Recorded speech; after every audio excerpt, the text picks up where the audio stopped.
আজকে আমরা যেটা পড়বো সেটা হচ্ছে ক্লাস 10 এর দ্বিঘাতকরণ। তাহলে দ্বিঘাতকরণে আমরা চ্যাপ্টার জানার আগে আমাদের কিছু পূর্ব জ্ঞান থাকা দরকার, কিছু আগের নলেজ। যেমন আমরা জানা দরকার, আমরা শিখবো স্বাভাবিক সংখ্যা কাকে বলে। স্বাভাবিক সংখ্যা, তাহলে আমরা কেমনে চিনতে পারবো যে স্বাভাবিক সংখ্যা কোনগুলো? স্বাভাবিক সংখ্যা চিনা একদম সহজ। আমরা শুরু করব এক থেকে গুনতে। গুনতে কোথা থেকে শুরু করব? এক থেকে। 1 2 3 4, এরপর চলতেই থাকবে যত দূর তুমি যেতে পারবে। তাহলে 1 2 3 4 এইগুলো সব, তারপর যে মানগুলো পাবো 4 এর পরে পাবো 5, 5 এর পরে পাবো 6, 6 এর পরে 7, 7 এর পরে 8, এইগুলো 8 এর পরে 9, এইভাবে চলতেই থাকবে। তাহলে আমরা কেমনে চিনবো? যদি তোমাদেরকে বলি 15 স্বাভাবিক সংখ্যা বটে কি নেই, তোমাদেরকে শুধালে আমি কি 15 স্বাভাবিক সংখ্যা বটে কি না, তখন তোমাদেরকে প্রথমে মনে করতে হবে যে এক থেকে গুনতে শুরু করতে হবে। এক থেকে ভাবো যে এক থেকে গুনতে শুরু করলে 15 পাবো কি নেই। হ্যাঁ, এক থেকে গুনলে 15 পাবো। 1 2 3 4 এরকম গুনতে শুরু করলে 15 পাবো। তাহলে 15 কি সংখ্যা বটে? স্বাভাবিক সংখ্যা। এবার যদি তোমাদেরকে বলি শূন্য স্বাভাবিক সংখ্যা বটে না, শূন্য স্বাভাবিক সংখ্যা নয়। কেন? কারণ এক থেকে গুনতে শুরু করলে কি আমরা শূন্য পাচ্ছি? একের পরে পাচ্ছি 2, 2 এর পরে পাচ্ছি 3, 3 এর পরে পাচ্ছি 4, 4 এর পরে পাচ্ছি 5, না, শূন্য পাবোই নেই। তাই জন্য শূন্য স্বাভাবিক সংখ্যা নয়। তাহলে একটা জিনিস মনে থাকা দরকার যে স্বাভাবিক সংখ্যা চেনার একমাত্র উপায় কি হচ্ছে? এক থেকে গুনতে শুরু করব। যদি সেই সংখ্যাটা পাই তাহলে ওটা স্বাভাবিক সংখ্যা বটে। যদি বলি 1001, 1001, এইটা স্বাভাবিক সংখ্যা বটে কিনা?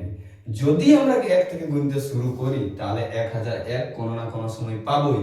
তাহলে এটাও কি বটে? স্বাভাবিক সংখ্যা বটে। তাহলে এইটা হচ্ছে স্বাভাবিক সংখ্যা। স্বাভাবিক সংখ্যার পরে আমরা যেটা চিনতে শুরু করব সেটা হচ্ছে কি? অখণ্ড সংখ্যা। অখণ্ড সংখ্যা, অখণ্ড সংখ্যা। তাহলে অখণ্ড সংখ্যা আমরা কেমনে চিনতে শুরু করব? চিনতে পারবো তাহলে কি? শূন্য থেকে গুনতে শুরু করব। অখণ্ড সংখ্যার ক্ষেত্রে আমরা কোথা থেকে গুনতে শুরু করব? শূন্য থেকে। তাহলে দেখো 0 1 2 3, ইয়ার পরে চলতেই থাকবে। 3 এর পরে 4, 4 এর পরে 5, 5 এর পরে 6, 6 এর পরে 7, এমনি ভাবে চলতেই থাকবে। তাহলে আমি যদি এখন বলি যে 10 স্বাভাবিক সংখ্যা না অখণ্ড সংখ্যা, অনেকের মনে প্রশ্ন আসে যে এইটা 10 হয়তো স্বাভাবিক সংখ্যা না অখণ্ড সংখ্যা, আমরা দেখবো। তোমাদেরকে বললি যে স্বাভাবিক সংখ্যা চিনতে হলে কি করতে হবে? এক থেকে গুনতে শুরু করতে হবে। তাহলে এক থেকে গুনলে 10 পাবো কি না? তাহলে এক থেকে গুনতে শুরু করলে আমরা 10 পাবো। তাহলে এটা স্বাভাবিক সংখ্যা বটে। আর এখানে বললি অখণ্ড সংখ্যা কেমনে চিনতে পাবো আমরা? শূন্য থেকে। যদি শূন্য থেকে গুনি তাও 10 পাবো। 0 1 2 3 4 5 6 7 8 9 10, পাচ্ছি কি নেই? পাচ্ছি। তাহলে 10 স্বাভাবিক সংখ্যাও বটে, স্বাভাবিক সংখ্যা আর অখণ্ড সংখ্যাও বটে। তাহলে আমরা এইটা আমরা চিনতে শিখলি যে স্বাভাবিক সংখ্যা এবং অখণ্ড সংখ্যা। আমাদেরকে দুটা জিনিস মনে রাখতে হবে। এক থেকে গুনতে যদি শুরু করিয়েছি আর পাইছি সেই সংখ্যাটা তাহলে স্বাভাবিক সংখ্যা। শূন্য থেকে গুনতে শুরু করিয়েছি আর যদি পাইছি সেই সংখ্যাটা তাহলে সেটা কি সংখ্যা? অখণ্ড সংখ্যা। এরপরে আমরা শিখবো সেটা হচ্ছে পূর্ণ সংখ্যা। পূর্ণ সংখ্যা আমরা কেমনে চিনবো? পূর্ণ সংখ্যা দেখো 0 1 2 3 এভাবে চলতে থাকবে। এগুলো সব কি মান? প্লাস মান। এগুলোর সাথে কি আমরা মাইনাস দেখা পাচ্ছি? না। তাহলে এগুলো সব মান বলে প্লাস। আর এদিকে মাইনাস, -1 -2 -3, এইভাবে এইদিকেও চলতে থাকবে। পূর্ণ সংখ্যার ক্ষেত্রে চিনতে হবে কি? দুদিকে মানটা চলবে, প্লাস মানও চলবে মাইনাস মানও। যেমন যদি বলি এদিকে দেখো 1 2 3, এই সাইডেও চলতে থাকবে 1 2 3 4 5 6, এইভাবে যত দূর যেতে পারবে এই সাইডের প্লাস মানগুলা, এদিকের মাইনাস মানগুলো -1 -2 -3 -4 -5, এইভাবে যত দূর তুমি চলতে পারবে এইদিকে মাইনাস মান এবং প্লাস মান ও শূন্য সবাই নিয়ে কি সংখ্যা? পূর্ণ সংখ্যা। যদি কয়েকটা উদাহরণ নিই, যদি বলি 10 পূর্ণ সংখ্যা বটে কি? তাহলে কি চিনবো আমরা? কথা দেখো, তাহলে পূর্ণ সংখ্যার প্লাস মানগুলোকেও পাওয়া যায়। কি আছে? 1 2 3, এইভাবে চলতে থাকবে। এরকম এই সাইড যদি আমি প্লাস মান দিকে চলি 1 2 3 4 5 6 7 8 9 10, আমরা পাচ্ছি কি না? 10 পাচ্ছি। তাহলে এটা কি বটে? 10টা পূর্ণ সংখ্যা বটে। এবার যদি তোমাদেরকে বলি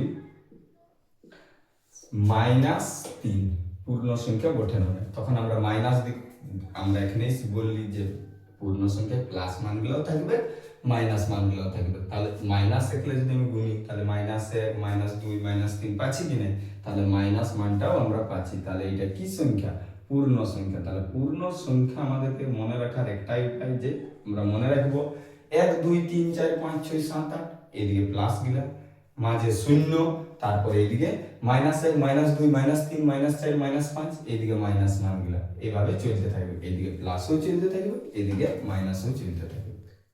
এবার আমরা যেটা জানবো সেটা আছে মূলদ সংখ্যা। তোমাদের বইয়ে ক্লাস 9 ছিল মূলদ সংখ্যা, হয়তো মনে নাই, তা আমি মনে করেছি। তাহলে কি হচ্ছে, যে সকল সংখ্যাকে p/q আকারে প্রকাশ করা যায়, যেখানে আবার কি pq পূর্ণ সংখ্যা, pq কি সংখ্যা, পূর্ণ সংখ্যা, এবং q কখনো কি হবে না, শূন্য, q নট ইকুয়াল টু 0। তাহলে এইটা বলা আছে। আমরা এত কিছু ঝামেলা যাওয়ারই দরকার নেই। আমরা কি শিখলি, পূর্ণ সংখ্যা শিখলি। পূর্ণ সংখ্যা আমরা সকলেই জানি, পূর্ণ সংখ্যা কি বললি এখানে, 0 1 2 3 4 এইদিকে চলতেই থাকবে। এগুলো মানগুলো কি মান, প্লাস 1 2 3 4 5 6 7 8 9 এদিকে চলতে থাকবে। মাইনাসের এদিকেও চলতে থাকবে, -1 -2 -3 -4, এইভাবে সকল মান কি করতে থাকবে, সবগুলো চলতেই থাকবে এদিকে মাইনাসের এইদিকেও। তাহলে দুটা পূর্ণ সংখ্যাকে উঠাবো বাই আকারে লিখবো, কোনো নাই, দুটা পূর্ণ সংখ্যা উঠাবো আর ভগ্নাংশ আকারে। যেমন বলি আমি দুটা পূর্ণ সংখ্যা উঠাচ্ছি, যেমন একটা উঠাচ্ছি আমি একটা 3, একটা পূর্ণ সংখ্যা, আর একটা কি সংখ্যা, আমি একটা 1 উঠাচ্ছি, বাই 1 হয়ে গেল কি সংখ্যা, মূলদ সংখ্যা। দুটা পূর্ণ সংখ্যা উঠাবো, উহাকে ভগ্নাংশ আকারে লিখবো। খালি একটা জিনিস লক্ষ্য রাখতে হবে, নিচে কোনো সময় আমরা কি বসাবো না, শূন্য নিচে, অর্থাৎ হরে। ভগ্নাংশটা এইটাকে আমরা বলি লব, এটা হর, তাহলে হরে কখনো যেমন আমরা শূন্য বসাই না। তাহলে এইটাই হচ্ছে মূলদ সংখ্যা চেনার নিয়ম। দুটা পূর্ণ সংখ্যা উঠাবো আর ওটাকে ভগ্নাংশ আকারে লিখবো। একটা জিনিস লক্ষ্য রাখা দরকার, নিচে বা হরে কখনো শূন্য বসাবো না। এখন যদি তোমাদেরকে বলি -4/5 মূলদ সংখ্যা বটে কিনা, তোমরা সকলেই বুঝতে পারছো উপরেরটা কি -4। প্রথমে মনে মনে ভাবো যে -4 পূর্ণ সংখ্যা বটে কিনা, বটে। -1 -2 -3 -4 পূর্ণ সংখ্যা বটে। এবার পরেরটা হচ্ছে কি, নিচে কত আছে 5, হরে 5 আছে, তাহলে এটাকেও আমরা ভাববো এটাও পূর্ণ সংখ্যা বটে কি নাই। তাহলে এটাও পূর্ণ সংখ্যা বটে। দেখো শূন্যর পরে 1 2 3 4, 4 পরে কি পাই 5, তাহলে এটাও পূর্ণ সংখ্যা। তাহলে -4ও পূর্ণ সংখ্যা, -4 পূর্ণ সংখ্যা, 5ও পূর্ণ সংখ্যা। দুটোটা পূর্ণ সংখ্যা কি আকারে লেখা আছে, ভগ্নাংশ আকারে। নিচে কি শূন্য আছে, না নিচে শূন্য নেই, তাহলে এটা কি বটে, -4/5 একটি কি সংখ্যা বটে, মূলদ সংখ্যা। তাহলে মূলদ সংখ্যা আমরা মোটামুটি এবার চিনতে পারবো। দুটা পূর্ণ সংখ্যা যদি ভগ্নাংশ আকারে লেখা থাকে, নিচে যেমন শূন্য না হয়, হলে সেটাকে আমরা কি সংখ্যা বলবো, মূলদ সংখ্যা। কয়েকটা উদাহরণের সাহায্যে আমরা দেখবো এইগুলো মূলত সংখ্যা বটে কি নাই। এইটাই আসল, তোমাদেরকে এতক্ষণে যত কিছু শিখলে এইটা শিখতে হবে। তাহলে এটা দেখবো, যেমন যদি বলি 3 বা 3 মূলত সংখ্যা বটে কি নাই, তোমাদের প্রথমে মনে হতে পারে যে বললো সারে কি থাকবে, যে দুটা পূর্ণ সংখ্যা লিখতে হবে। তাহলে আমরা পূর্ণ সংখ্যা সাইডে লিখি, পূর্ণ সংখ্যা এখানে লিখে রাখি, কি হবে 0 1 2 3 4, এদিকে -1 -2, এইভাবে এরকম চলতে থাকবে, এইভাবে এদিকেও চলতে থাকবে। তাহলে তোমাদের প্রথমে লাগবে যে দুটা পূর্ণ সংখ্যা থাকতে হবে, তবে কি হবে, যদি ভগ্নাংশ আকারে লেখা থাকে তাহলে মূলদ সংখ্যা হবে। তাহলে এইটাতে তো আমরা একটা দেখা পাচ্ছি 3, আর একটা আমরা কি দেখা নাই পাচ্ছি, পূর্ণ সংখ্যা। কিন্তু তোমাদেরকে মনে রাখতে হবে কোন সংখ্যার নিচে যদি কোনো না থাকে সেটা 1 থাকে, কোন সংখ্যার নিচে কোনো না থাকলে 1। এবার তোমরা দেখতে পাচ্ছ যে এটা কি বটে, এটা মূলদ সংখ্যা। দেখো উপরে কি আছে 3, উপরে 3, তাহলে 3টা পূর্ণ সংখ্যা বটে কি বটে, 3 পূর্ণ সংখ্যা বটে। নিচে কি আছে 1, একটাও কি সংখ্যা বটে, পূর্ণ সংখ্যা। দুটা ভগ্নাংশ আকারে আছে, নিচে শূন্য নাই, তাহলে এটাকে আমরা কি সংখ্যা বলতে পারি? এটাকে আমরা মূলদ সংখ্যা বলতে পারি। আর একটা উদাহরণ নিব, যেমন আর একটা উদাহরণ আছে, আমি কি লিখলি? 2। 2 এর নিচেও কোনো নাই, মানে কোন সংখ্যার নিচে যদি কোনো না থাকে তাহলে আমরা এটা কি ধরে নিব? 1 আছে আমরা ধরে নিব। তাহলে 2 এর নিচে কত? 1। তাহলে 2টাও কি পূর্ণ সংখ্যা বটে কি নাই? 2 পূর্ণ সংখ্যা বটে, 1ও পূর্ণ সংখ্যা বটে। কি আকারে লেখা আছে? কি আকারে লেখা আছে? ভগ্নাংশ আকারে লেখা আছে, নিচে শূন্য নাই, মানে এটাও কি সংখ্যা? এটাও মূলদ সংখ্যা। এরপর আমাদেরকে দেখতে হবে 2/3। 2/3টা তো দেখতেই পাচ্ছ কি বটে? মূলদ সংখ্যা। উপরে কি আছে? 2, নিচে কি আছে? 3। তাহলে উপরে 2, নিচে 3, 2টাও পূর্ণ সংখ্যা, 3টাও পূর্ণ সংখ্যা, ভগ্নাংশ আকারে লেখা আছে। তারপরের উদাহরণটা দেখতে পাচ্ছ -1/3, -1/3, -1টাও কি সংখ্যা? পূর্ণ সংখ্যা। 3টাও কি সংখ্যা? পূর্ণ সংখ্যা। ভগ্নাংশ আকারে লেখা আছে, তাহলে এগুলো সব কি সংখ্যা বটে? প্রথম 1টা 2টা 3টা 4টা যটাই উদাহরণ নিলি সব কি সংখ্যা? মূলদ সংখ্যা। এরপরে আমরা দেখব √2। √2 মূলদ সংখ্যা বটে কি না? এইটাই দেখো, তোমরা বলবে যে হ্যাঁ কিছু কিছু জনের হয়তো লাগছে বটে, কিছু কিছু জনের হয়তো লাগছে নয়। আমরা দেখব তাহলে √2 নিচে কোনো নাই কি, মানে 1 আছে, একটা শর্ত পালন করিল। কিন্তু দেখো এই √2টা কি পূর্ণ সংখ্যা নয়। √2টা কি সংখ্যা নয়? পূর্ণ সংখ্যা নয়। √2 পূর্ণ সংখ্যা নয়। কেন বলো? কোন সময় কি আমরা গুণার সময় এরকম যদি প্লাস দিকেই গুনি 1 2 3 এরকম কি গুনি? √1 √2 √3 নাই গুনি। কিংবা মাইনাস দিকেই যদি গুনি -1 -2 এরকম তো রুট দিয়ে আমরা গুনি নাই। তাহলে এটা √2/1 থাকলো। √2টা কি নয়? পূর্ণ সংখ্যা। মূলদ সংখ্যার শর্তই আছে দুটা পূর্ণ সংখ্যা নিতে হবে। কি আকারে থাকবে? ভগ্নাংশ আকারে থাকবে। যেহেতু √2টা কি নয়? পূর্ণ সংখ্যা নয়, তার জন্য এটা কি সংখ্যা হইল না? মূলদ সংখ্যা নয়। তাহলে আমরা বলতে পারি √2টা কি সংখ্যা নয়? মূলদ সংখ্যা নয়। তাহলে মূলদ সংখ্যা যদি নয় তাহলে এটা কি বটে? মূলদ সংখ্যা যেগুলা নাই হবে সেগুলাকে আমরা বলি অমূলদ সংখ্যা। কি সংখ্যা বলি? অমূলদ সংখ্যা। তাহলে আমি বলতে বুঝতেই পারছি √2টা কি সংখ্যা বটে? অমূলদ। এবার √25। √25 কিছু জনের লাগবে যে হ্যাঁ স্যারে বললো রুট কি সংখ্যায় নাই পড়ে? রুট পূর্ণ সংখ্যায় নাই পড়ে, ওই জন্য কি হবে না? এটা মূলদ সংখ্যা হবে না। কিন্তু এইটার ক্ষেত্রে হবে কি হবে?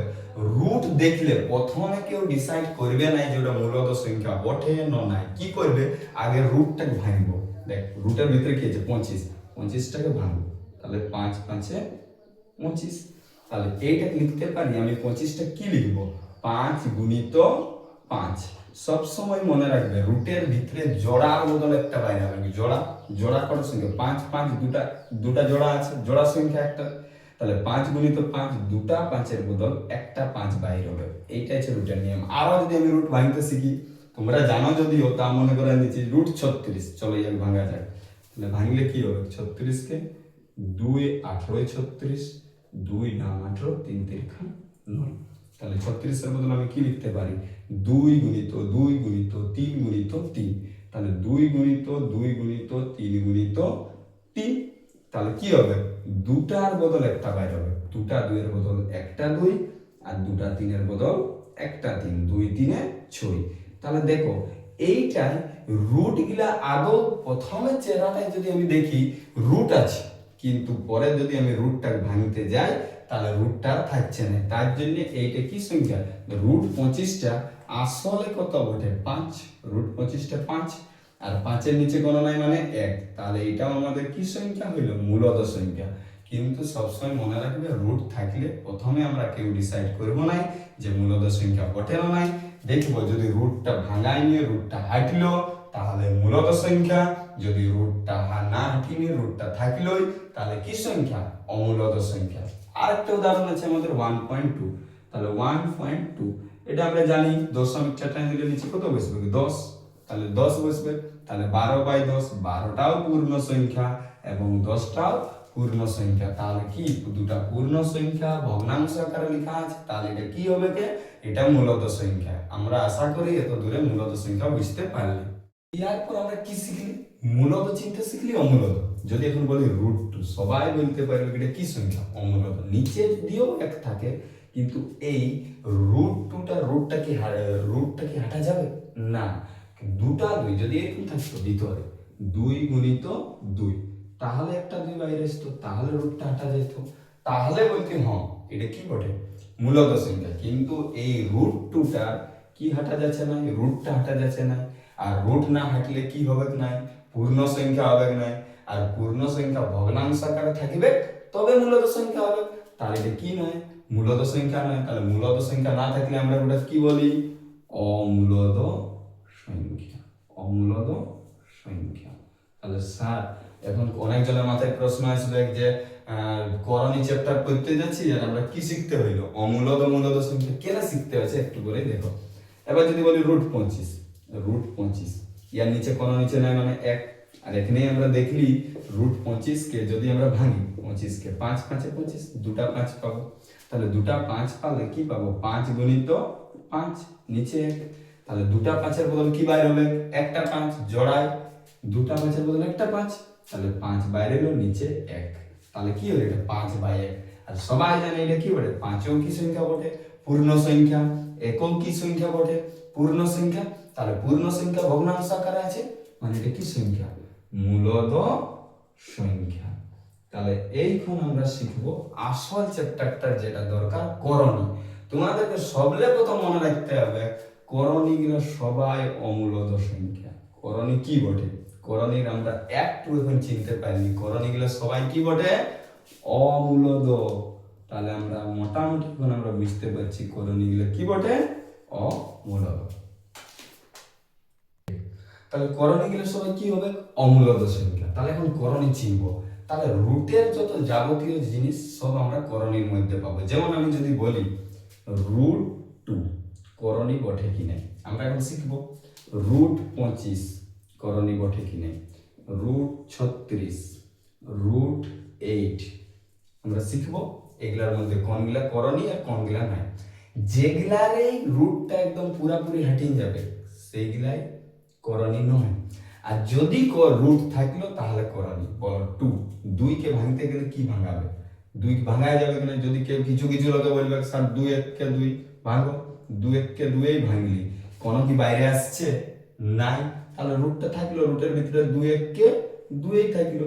তাহলে এটা কি আমাদের রুটটা থাকলো না নাই? এইটা আমাদেরকে প্রথম দেখতে হবে রুট আর থাকছে কি নাই। তাহলে এটা রুট থাকছে, রুট হাঁটছে নাই, তাহলে এটা কি বটে? এটা করণী বটে। এবার আমি ভাঙবো 25টাকে। তাহলে 25 এখানে ভাঙলি 5 গুণিত 5। আর কি বললি? রুটের ভিতর থেকে দুটার বদলে একটা সংখ্যা বাইরে হয়ে যাবে। তাহলে কি হবে? দুটার বদলে একটা বাইরে হয়ে গেল। তাহলে দুটার বদলে এটাই রুট থাকলো না। যারই রুট থাকবে নাই সেই করণী নয়। তাহলে ই করণী নয়।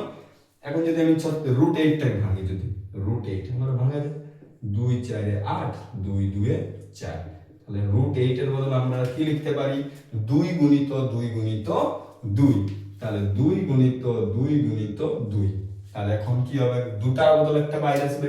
এই দুটা 2 এর বদলে একটা 2 বাইরে আসলো, কিন্তু তাও দেখো রুটের ভিতরেও একটা 2 পড়েই থাকবে, কারণ ইয়ার আর কোনো জুড়ি নাই। তাহলে এর সাথে কি আরো কেউ আছে? যদি আর একটা 2 থাকতো তাহলে বলা যেত। তাহলে একটা 2 ভিতরেই থাকলো, তাহলে এটা কি বটে? এটা করণী বটে। দেখো ইয়ার রুটটা কি হাঁটিলো? কিছু হলো তো রুট থাকলো। তাহলে রুট থাকলেই করণী, আর যদি রুট না থাকে তাহলে করণী নয়। যদি আমি 36কে আর ভাঙি, ভাঙা যাক 36কে, 2 18 36, 2 নাম 3 তিরখা 9। তাহলে কি লিখবো? √36কে আমরা ভাঙলি তখন কি পাচ্ছি? 2 গুণিত 2 গুণিত 3 গুণিত 3। দেখো দুটা 2 এর বদল একটা 2 বাইরে হইলো, আর দুটা 3 এর বদল একটা 3, 2 3 6। দেখো সম্পূর্ণভাবে রুটটা কি হয়ে গেল? এর হাঁটিং গেল। তাহলে ইও করণী নয়। তাহলে মোট কথা এইটাই, রুট থাকলে করণী, রুট হাঁটলে করণী। দ্বিঘাত করণীর কয়েকটা ভাগ শিখবো। একটা হচ্ছে শুদ্ধ দ্বিঘাত করণী, আর একটা কি মিশ্র দ্বিঘাত করণী। চিনবো কেমনে? শুদ্ধ দ্বিঘাত করণী চিনা একদম সহজ, শুধু রুট থাকবে। যদি বলি √5, যেন রুটটা না হাঁটে, রুট হাঁটলে তো আর করণীয় থাকবে কিনা সেটা তো তোমরাও জানছো। তাহলে রুট 5, তাহলে শুধু আছে কি না, শুধু রুট পার্ট আছে, ইয়ার সাথে যেমন আর কোনো সংখ্যা থাকে না। যেমন আমি যদি বলি প্লাস মাইনাস যে কোনো হতে পারে, প্লাসও হতে পারে মাইনাসও হতে পারে, এই প্লাস মাইনাস একসাথে দেওয়ার মানে হচ্ছে কি ই প্লাস রুট 5 বটে, না হয় মাইনাস রুট 5 বটে। তাহলে এটা হচ্ছে কি শুদ্ধ দ্বিঘাত করণী। যদি এখন বলি আর একটা উদাহরণ দিই, রুট রুট 3, রুট 3 যদি বলি রুট 3, তাহলে শুদ্ধ দ্বিঘাত করণী বটে কি না? বটে, কারণ শুধু রুট পার্ট আছে, আর কি অন্য কোনো আছে? আগের কোনো চিহ্ন নেই, কারণে প্লাস আছে, তাহলে প্লাস রুট 3। যদি বলি রুট 11, রুট 11 মাইনাস রুট 11, চলো তাহলে বলো আগের মাইনাস আছে, হ্যাঁ প্লাস মাইনাস থাকতেই পারে, সিম্পল রুট আছে, হ্যাঁ সিম্পল রুট আছে, আর কোনো আছে না। এইরকম থাকলে আমরা চিনব ওগুলা কি করণী? শুদ্ধ দ্বিঘাত করণী। শুদ্ধ দ্বিঘাত করণী কোনো ভেজাল থাকবে নাই, শুধু রুট থাকবে। এবার যদি মিশ্র থাকে তাহলে এর মধ্যে বুঝছো মিশ্র মানে কিছু মিশানো থাকবে, ইয়ার সাথে একটা মূলদ সংখ্যা থাকবে। যদি আমি বলি 1/2 প্লাস রুট 3, 1/2 প্লাস রুট 3, দেখো এই রুটটা করণী বটে, একটা শুদ্ধ দ্বিঘাত করণী বটে। যদি বলি রুট 3টা শুধু ভাবি, কিন্তু ওয়ার সঙ্গে কি আছে 1/2, এটা কি করণী বটে? না, এটা মূলত সংখ্যা বটে। ইয়ার সাথে একটা কি সংখ্যা মিশা আছে? শুদ্ধ দ্বিঘাত করণীটার সাথে একটা কি মেশা থাকবে? মূলত মেশা থাকবে। ওই মাঝে প্লাস থাকতে পারে, না হয় মাইনাস থাকতে পারে, দুটাই থাকতে পারে, প্লাস কিংবা মাইনাস। যদি বলি 2 মাইনাস রুট 3, এখন সবাই বুঝতে পারছো এই রুট 3টা কি বটে?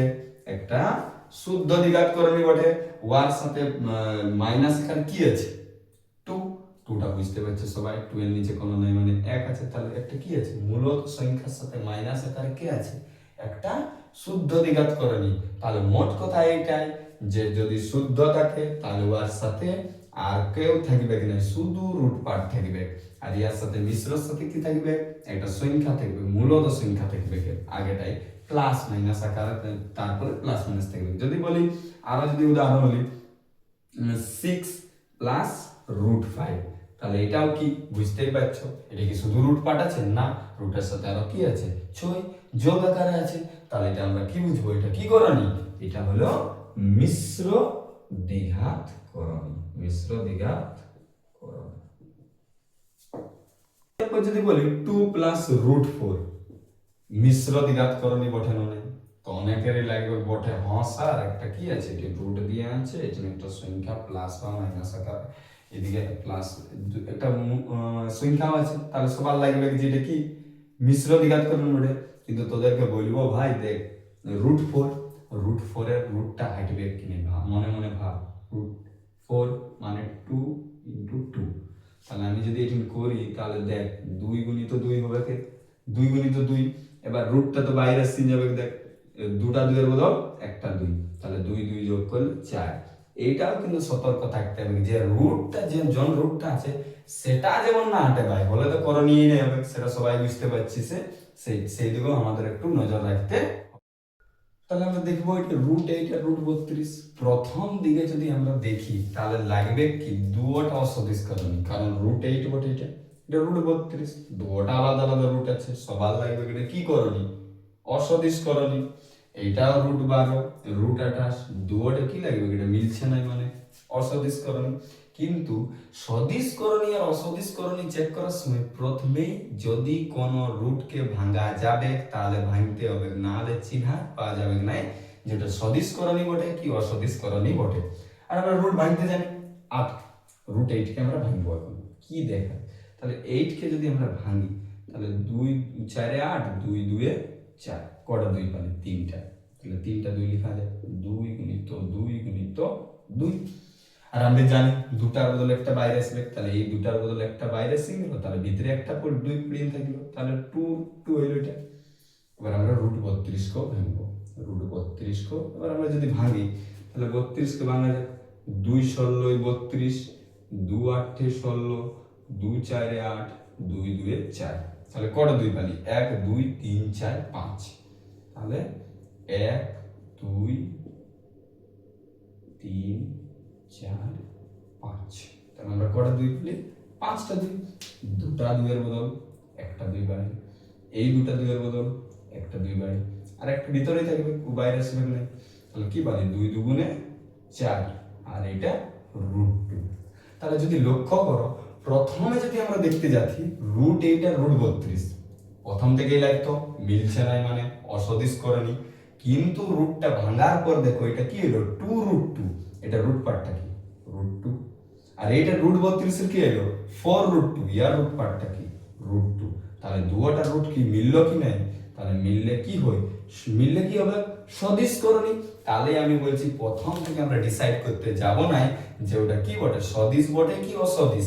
আগে যদি ভাঙা যায় তাহলে রুটটাকে ভাঙবো, তারপরে আমরা ডিসাইড করব ওটা সদিশ বটে না অসদিশ করণী বটে। যদি এটার ক্ষেত্রে বলি √12 √28, প্রথম থেকে আমরা ডিসাইড নাই করব, আগে করা যাক, তারপরে আমরা চিনবো এটা সদিশ বটে কি অসদিশ। 12 2 ছক 12, 2 3 6, তাহলে এটা আমরা কি পাচ্ছি? 2 গুণিত 2 গুণিত 3 পাচ্ছি। তাহলে √12 কে যদি আমি ভাঙি 2 গুণিত 2 গুণিত 3, আর আমরা কি বলি দুটা 2 এর বদলে একটা 2 বাইরে আসবে, এই দুটা 2 এর বদলে একটা 2, তাহলে ভিতরে কি থাকলো? √3 থাকলো। এই √3 তো আর কোনো জোড়া নাই, তাহলে বাইরে আসবে কি নাই? √28, 28 কেও সেরকম ভাঙা যাক, 2 14 28, 2 7 14, তাহলে 2 গুণিত 2 গুণিত 7 পাবো। 28 কে আমরা কি পাবো? 2 গুণিত 2 গুণিত 7। তাহলে আমরা জানি দুটা 2 এর বদলে একটা 2 বাইরে আসবে, √7 ভিতরে, ওয়ার সাথে আর কোনো জোড়া নাই, তার জন্য ভিতরে। তাহলে এইটা কি হবে? অসদিশ করণী। শুধু রুট পার্টটা লক্ষ্য করতে হবে, √3 আর এটা কি বলে? √7। তাহলে এটাই আমরা কি বুঝতে পারলি? এটা কি করণী? দুটো আলাদা, তার জন্য অসদিশ করণী। এর পর আমরা যেটা করব, এর পরে আমরা শিখবো যেটা, যে এর পরের দিন আমরা এই সদিশ করণী অসদিশ করণী চেনার পরে আমরা যোগ বিয়োগ শিখবো। তাহলে আজ এতটাই পর্যন্ত। এই শিখবো কি? সদিশ করণী আর অসদিশ করণী কি জিনিস। দেখ দু একটা উদাহরণ দিলে জানি। যদি বলি √3 আর √5, একটা উদাহরণ দিই, তাহলে এই রুটের ভিতর অংশটা শুধু আমরা লক্ষ্য করব। রুটের ভিতরের অংশ এটা কি? √3 বটে, রুট পার্টটা শুধু, আর এটা √5। এরা কি মিলছে? না, এরা না মিলছে না। এই √3 বটে, এই √5 বটে। এবার যদি লিখি 2√3 আর 3√3, 3√3, খালি রুট পার্টটাকে লক্ষ্য করব। এটা রুট পার্ট কি? √3, এটা রুট পার্ট কি? √3, এটা √3 মিলল। এর আগের সঙ্গে আমাদেরকে লক্ষ্য রাখার দরকার নেই, খালি রুটের ভিতরে যে অংশটা থাকবে তার উপর আমরা নজর দিব। এটা √3, এটাও √3, এটা মিলল। যদি মিলে যায় তখন তাকে আমরা বলবো সদিশ করণী, সদিশ করণী। আর যদি না মিলে তাহলে সেটাকে বলবো অসদিশ করণী, অসদিশ করণী। আরো আমরা উদাহরণ দিতে পারি। যদি আমি বলি 2√3 আর বলি 3√2, 3√2, যদি এখন লক্ষ্য করি এটা রুট পার্টটা কি? √3, এটা রুট পার্টটা কি? √2, মিলল? এটা √3, এটা √2, না এটা মিলল না। না মিললে আমরা কি বলবো? ওটাকে অসদিশ করণী, অসদিশ